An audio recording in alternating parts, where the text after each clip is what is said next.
was a woman who landed in Seattle in 1917, couldn't speak a word of English, had a tag around her neck. The tag said Fort Dodge, Iowa. The Red Cross got her to Fort Dodge, where she was reunited with her husband who had come to the country a couple of years earlier. And she lived in Fort Dodge for 2 years. And as she put it, she felt like a dummy. She couldn't pick up the language. She couldn't learn a word. And so she and her husband decided to move to Omaha.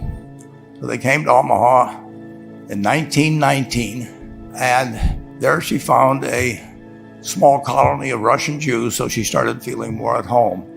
And then as her oldest daughter went to school, she would come home, this daughter, Frances, and she would teach her mother the words she'd learned in school that day.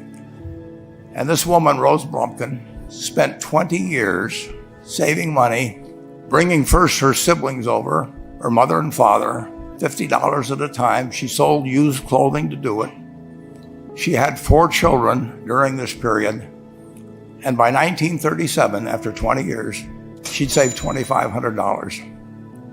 She went to Chicago and she bought what she could of furniture. Her dream had always been to open a furniture store.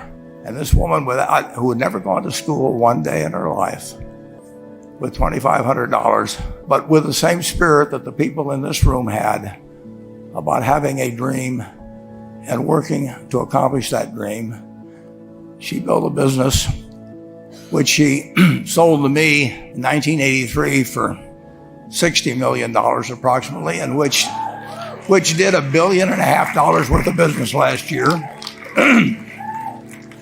The 4th generation is working in that business. This woman, Rose Blumkin, she worked for me until she was 103. And then she retired and she died the next year, which is a lesson to all of Berkshire's managers that premature retirement, you can't tell what's going to happen. But Mrs. B, with her $2,500, one further fact about her, she could not read or write. And she went into a furniture business, and she didn't bring anything unique in furniture, but she brought a determination to succeed. She knew she could outwork anyone else. She knew she cared about her customers. She worked at very low gross margins, but she built this incredible business.